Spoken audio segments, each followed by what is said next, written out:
Guys 2 मार्च Monday का market बहुत dangerous और हाई वॉलेटिलिटी रहने वाला है क्योंकि मिडिल ईस्ट में वॉर ऑफिशियल शुरू हो चुका है। इसका डायरेक्ट इम्पैक्ट आप इंडियन स्टॉक मार्केट पर आपको देखने को मिलेगा। साथ ही साथ यूएस और इजराइल ने ईरान पर एयर स्ट्राइक लॉन्च कर दी है और ईरान ने भी रिटेलिएशन भी शुरू कर दिया। इससे ग्लोबल मार्केट्स में पैनिक बढ़ सकता है। तो दोस्तों क्या होने वाला है 2 मार्च को मार्केट में, आइए बात स्टार्ट करेंगे। उससे पहले नमस्कार दोस्तों, मैं हूं आपका अपना दोस्त एके ट्रेडर और आज इस वीडियो के अंदर हम बात करेंगे निफ्टी, बैंक निफ्टी, सेंसेक्स के लेवल्स की, टारगेट की, मार्केट कहाँ जाएगा, गैप अप होगा, गैप डाउन होगा, सारी बात डिटेल्स में होगी। इसलिए कोई भी बात वीडियो को स्किप ना करें और जो भी मेरा भाई दोस्त आज मेरे साथ नया जुड़ा है सबसे पहले चैनल को सब्सक्राइब करें, बेल आइकन प्रेस करें और वीडियो को लाइक करें।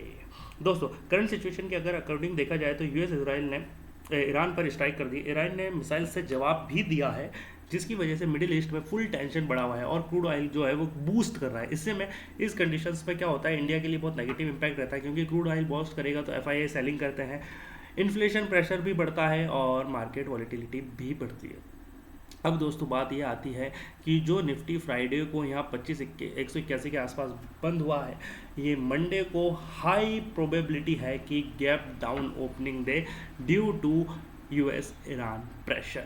ये एक कारण है जिसकी वजह से मार्केट कहीं ना कहीं 25,000 के आसपास ओपन होने की पूरी प्रोबेबिलिटी है। देखिए आप फ्राइडे को भी मार्केट में क्या हुआ, अच्छा कहीं ना कहीं कंसोलिडेशन रेंज में निफ्टी चल रहा था पिछले 2-3 दिनों से। क्या करा इसने, बुधवार को भी यानी 25 फरवरी को भी एक हाई बनाया, उसके बाद उसी कंसोलिडेशन रेंज में रहा, फिर ये इस लेवल पर आया 25,425, फिर उसके बाद में फिर एक कंसोलिडेशन रेंज बनाई और कहीं ना कहीं यहीं रह रहा था। यानी इस पिछले 2 दिन के अंदर इसने, आप देख लो 25 फरवरी से लेकर इसने जब तक 26 फरवरी खत्म नहीं हो गई तो इसने करीबन 25,625 से लेकर 25,425 के बीच में ही घूमता रहा।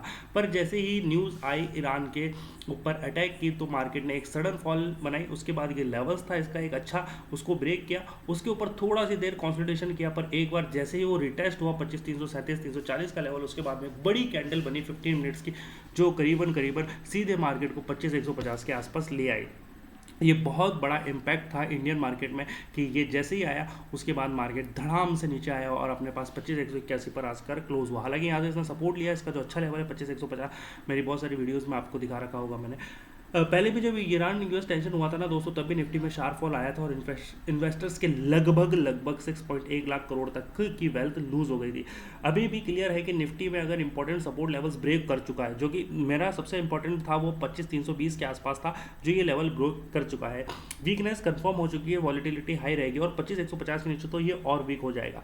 अभी मेरे पास जो आपको मैं बताऊं तो सिंपल जो है वो दोस्तों ये कि 2500 जो है वो इसका एक इमीडिएट सपोर्ट लेवल है, क्योंकि देखिए 25,150 तो ये आ ही चुका है एक बार कैंडल के नीचे, पर अब जो है वो 25,100 जो है वो इसका एक इमीडिएट सपोर्ट है, लाइन इन स्ट्रेंड में है। अगर ये ब्रेक होता है तो बड़ा फॉल एक्सपेक्टेड है। 24,900 के बाद तो फिर ये गया और 24,800 तक तो बहुत बड़ा सपोर्ट लेवल ब्रेक होती है। 24,700 मार्केट जा सकता है, यानी पैनिक सेलिंग आ जाएगी दोस्तों, पैनिक सेलिंग 24,900 24,700 के आसपास। तो ये सब जो बातें हैं कि निफ्टी के अंदर ये जो लेवल्स होने वाले हैं ये सब डिटेल्स में अपन देखेंगे। उससे पहले अब मैं आपको बता देता हूँ कि ग्लोबल मार्केट जो है उस पर क्या इम्पैक्ट पड़ रहा है, क्योंकि आप तो जानते ही हो डोनाल्ड ट्रंप ने एक बार वॉर शुरू कर दिया तो वो कैसा इंसान है, कैसा क्या चल रहा है, आपको सभी को पता है कि क्या कंडीशंस रह रही है, सब कुछ जानते हैं आप, चाहे टैरिफ हो, चाहे इससे पहले कि वेनेजुएला वाली न्यूज़ हो, चाहे वो सब का इम्पैक्ट इंडियन स्टॉक मार्केट पर तो पड़ ही रहा है। अभी देखिए डाउ जोन्स अगर मैं बात करूँ तो लगभग 500 550 पॉइंट नेगेटिव है, S&P 29 पॉइंट, नैस्डैक भी 210 पॉइंट, स्मॉल कैप भी 45 पॉइंट के समथिंग नेगेटिव।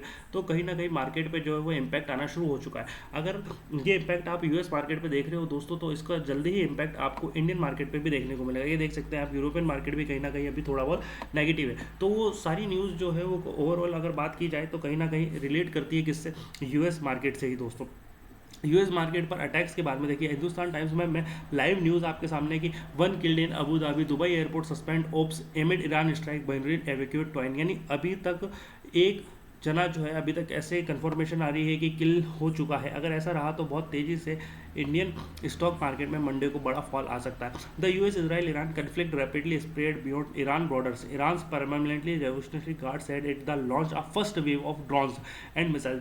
ड्रोन और मिसाइल्स लॉन्च कर दिए गए हैं इसराइल को वो करते हुए। Nation wide alert was issued, alert भी इशू कर दी गई है। Israel as military said it was working to interrupted the incoming fire in Bahrain authorise said a missile strike target the US Navy 5th Fleet headquarters in the island nation. Witness report hearing sirens and explosion in Kuwait, which hosted US Army Central, while blasts were also heard. यानी बहुत बड़ा ये कह लो आपकी बहुत बड़ा ही, बहुत ही ज़्यादा बड़ा ये वॉर स्टार्ट कर दिया है यूएस ने। पर इसके ऊपर अभी भी ये एक वो है कि ये शायद ऐसा हो सकता है कि डोनाल्ड ट्रंप ने लास्ट टाइम भी जब किया तो उन्होंने वीकेंड पर किया और वीकेंड पर कर वो शांत हो गए, मार्केट को थोड़ा स्टेबिलिटी मिल गई थी। तो अगर मार्केट को फिर से स्टेबिलिटी मिल गई तो जो भी मैंने आपसे डिस्कशन किया है कि एक बड़ा फॉल एक्सपेक्टेड है या जो गैप डाउन होगी, वो थोड़ी सी आपको सिचुएशन जो है कहीं ना कहीं पॉज होती हुई दिखेगी। अगर आप चाहते हैं कि ये कंडीशंस आपको पहले से पता पड़ जाए तो उसके लिए हमारे फ्री टेलीग्राम चैनल पर ज्वाइन हो जाइए दोस्तों, जल्दी से जाइए, आपको लिंक डिस्क्रिप्शन बॉक्स में मिल जाएगा, जहाँ पर मैं आपको लेट नाइट भी अपडेट करता रहूँगा कि इंडियन मार्केट या फिर यूएस मार्केट में क्या चल रहा है। उसके साथ ही साथ जो लेटेस्ट न्यूज़ होगी यूएस की, जो भी वॉर की, वो आपके साथ शेयर कर दी जाएगी, जिससे आप मार्केट को जल्दी से जल्दी प्रेडिक्ट कर लेंगे दोस्तों। तो आइए सबसे पहले अब अपन लेवल्स की बात कर लेते हैं कि निफ्टी के अंदर क्या लेवल्स होने वाले हैं। तो निफ्टी के अंदर अभी जो रेजिस्टेंस लेवल है जिसके ऊपर मार्केट अच्छा दिख सकता है कि इसके बाद अगर निफ्टी उठ सकता है तो वो है 25,350 से लेकर 25,450 तक का ये जो जोन है निफ्टी के पास में। इस जोन के बाद निफ्टी एक बड़ी रैली हमको दिखा सकता है। यही अगर मैं सपोर्ट की बात करूं तो निफ्टी के अंदर जो अभी सबसे अच्छा सपोर्ट बना हुआ है वो है 25,150 का। 25,150 से नीचे 25,100 पर आते आते मार्केट जो होगा वो थोड़ा सी कंसोलिडेशन दिखाएगा, पर इसके बाद निफ्टी बहुत तेज़ी से फॉल करेगा और 24,900 के नीचे 24,800 और 24,700 के बाद तो पैनिक सेलिंग दोस्तों शुरू हो जाएगी और उसके बाद कोई लेवल्स नहीं है निफ्टी में, फिर बड़ा फॉल एक्सपेक्टेड है। यानी 24,920 के बाद निफ्टी नीचे फट जाएगा दोस्तों, कोई नहीं रोक सकता उसको गिरने से। ऊपर जाना है तो आपको 25,700 के आसपास आने का वेट करना है। 25,700 के बाद 25,500 के आसपास आने का वेट करना है। 25,500 के आसपास आते ही मार्केट एक बड़ा रैली वापस से दिखा सकता है, यानी मार्केट जो है वो अपने आप को बैकअप कर सकता है। अगर आप मार्केट में 25,100 के नीचे सस्टेन करते हैं तो हैवी सेलिंग कन्फर्मेशन है। 25,100 के नीचे ही आते ही सस्टेन करते ही सेलिंग होगी ही। अगर 25,400 के ऊपर निकलेगा ना दोस्तों तो ही आप एक रिकवरी की उम्मीद करिए कि जहाँ से एक रिकवरी आ सकती है। तो ये बात हो गई मेरे प्यारे दोस्तों निफ्टी के अंदर। आइए अब मैं आपसे बैंक निफ्टी की बात कर लेता हूँ। बैंक निफ्टी में क्या क्या होने वाला है। बैंक निफ्टी के अंदर अभी दोस्तों देखा जाए तो वही सेम कंडीशन बनी हुई है, जो पैटर्न निफ्टी फॉलो कर रहा है वही पैटर्न बैंक निफ्टी भी फॉलो कर रहा है इस बार। सेम कंडीशन अगर सपोर्ट की मैं बात करूँ तो दोस्तों अभी भी कहीं ना कहीं जो है मेरे पास वो 60,500 से लेकर 60,250 के समथिंग है। यानी ये जो एरिया है ना दोस्तों, ये जो गैप है ये गैप फिल होने आएगा एक बार। ये जो एरिया गैप है ये फिल होगा ना 60,250 के नीचे एक बड़ा फॉल एक्सपेक्टेड कर रहा हूँ मैं। उसके बाद में मार्केट एकदम से धड़ाम होगा और टारगेट जो है वो आपके पास में निकल कर आ रहा है 59,948। 59,800 से तो एक अच्छा सपोर्ट भी मिल सकता है, पर 59,948 तक तो मार्केट आने की पूरी पूरी उम्मीद है। कि अगर रेजिस्टेंस की बात करूँ मैं तो रेजिस्टेंस मेरे पास में जो है वो 60,872 जो पहला है, जिस पर मार्केट ने देखिए कई बार सपोर्ट लिया, 1 2 3 सपोर्ट लिया और यहीं से वापस फॉल भी हुआ था। तो ये मेरे पास में एक अच्छा रेजिस्टेंस लेवल है। उसके बाद में 61,000 और 61,000 के बाद अगर मार्केट निकलता है तो 61,200 और 61,500 तक मार्केट भी जा सकता है। बैंकिंग स्टॉक जो स्टेबल रह सकते हैं, लेकिन वॉलिटिलिटी तो बहुत ज़्यादा हाई रहेगी दोस्तों। और इन सब के पीछे का कारण आप सभी जान रहे हैं। अभी मैंने आपको अपनी स्क्रीन पर भी दिखाया कि यूएस ने जो वो स्ट्राइक की है, एयर स्ट्राइक की है इजराइल ईरान के ऊपर, उसकी वजह से मार्केट के अंदर बहुत ही ज़्यादा अनसर्टेनिटी बनने वाली। मंडे मार्केट को हो सकता है कि क्या क्या करें। गैप डाउन अगर आता है तो पैनिक सेलिंग नहीं करेंगे आप। पहली बात तो ऐसा नहीं है कि 2500 के आसपास ओपन होता है या 25,000 के आसपास होता है तो आप गैप डाउन आते ही पैनिक सेलिंग करें, बिल्कुल नहीं।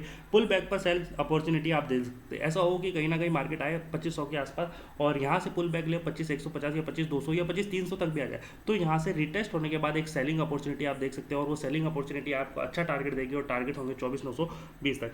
हाँ, 25,400 के अगर ऊपर निकल जाएगा तो आप बुलिश मोमेंटम बना सकते हैं, क्योंकि ये पहले 2-3 बार यहाँ पर रेजिस्टेंस ले चुका है। ये एक अच्छा सपोर्ट इसने बनाया था यहाँ पर, अब यहाँ पर इसके लिए रेजिस्टेंस बन गया। अगर ये निकलता है 25,400 450 तो एक अच्छे ऑप्शन है आपके पास कि आप बुल साइड मोमेंटम देख सकते हैं। सी जो है वो अवॉइड करो, क्योंकि अभी एक स्ट्रॉन्ग ब्रेकआउट नहीं मिलेगा, कोई भी कॉल साइड नहीं देखेगा दोस्तों, क्योंकि वो ब्रेकआउट नहीं मिल रहा है। जो मैं चाहता हूँ वो ब्रेकआउट मुझे तब मिलेगा जब वो 25,400 से 450 के आसपास हो। पुट साइड जो है वो मोमेंटम मिल सकता है, वो भी तब जब आपको एक अच्छा मिल जाए, अच्छी फॉल मिल जाए, वो भी तब जब आप 15 मिनट की कैंडल को सस्टेन करें दोस्तों। कहने का मतलब क्या है कि जब आपकी 15 मिनट कैंडल बनती है तो उस 15 मिनट कैंडल से आप एक काम करें, जब आपकी 15 मिनट कैंडल बनती है तो उस 15 मिनट कैंडल को आप देखें। पहले तो ऐसा है कि उसको सस्टेन होते हुए देखें। अगर वो कैंडल बन गई, उस कैंडल का जो हाई और लो है दोस्तों, उस हाई और लो को आप मार्क कर लें। इस हाई और लो को आप जब मार्क कर लेंगे दोस्तों तो उसके बाद में यही आपके उस दिन का जो है सबसे इंपॉर्टेंट होने वाला है। फिर आप 2 मिनट 3 मिनट की कैंडल पर आकर इनके पास में एक अच्छा जो है वो एक सपोर्ट रेजिस्टेंस लेकर, इसी को सपोर्ट रेजिस्टेंस लेकर आप अच्छे से यहाँ पर इसमें एक ट्रेड कर सकते हैं। ठीक है दोस्तों, तो ये बहुत इंपॉर्टेंट होना है। अभी हैवी बाइंग अवॉइड करनी है, लार्ज कैप स्टॉक जो है उसको फोकस करो, फार्मा, एनर्जी, मेटल सेक्टर इनको बिल्कुल ध्यान में रखो, क्योंकि निफ्टी और बैंक निफ्टी में ट्रेड के साथ साथ आपके पास में जो इंपॉर्टेंट दोस्तों वो होते हैं ये स्टॉक्स भी होते हैं। साथ ही साथ बियरिश जो है वो मोमेंटम थोड़ा सी हाई है, ओपनिंग मेरा मानना है कि गैप डाउन ही होगी, मोमेंटम रेंज जो है वो स्पाइक के अंदर आता रहेगा। और सबसे इंपॉर्टेंट जो होने वाली है वो न्यूज़ इंपैक्ट, अगर न्यूज़ इंपैक्ट नेगेटिव आता है तो दोस्तों मैं कह रहा हूँ कि 24,900 भी कोई बड़ी बात नहीं है, इसके नीचे भी मोमेंटम आ सकता है। अगर आप भी daily market prediction, live trading और रियल टाइम लेवल चाहते हो दोस्तों, तो अभी चैनल को सब्सक्राइब करो। कमेंट में बताओ कि मार्केट मंडे को गैप डाउन होगा या गैप अप, आपकी क्या राय है। अगर आप भी कंटिन्यू वॉच कर रहे हो तो आपको भी आइडिया होगा कि क्या क्या हो सकता है। ट्रेड सेफ है, स्मार्ट बनो, मनी को बचाओ, सबसे पहले कैपिटल सेव करो, और वॉर मार्केट में ओवर ट्रेडिंग बिल्कुल भी नहीं करनी है दोस्तों। ठीक है दोस्तों, चलिए मिलते हैं फिर नेक्स्ट वीडियो में, जहाँ पर अपन कंटिन्यू डिस्कशन करेंगे कि निफ्टी, बैंक निफ्टी में क्या होने वाला है, मार्केट में क्या होने वाला है। थैंक यू दोस्तों।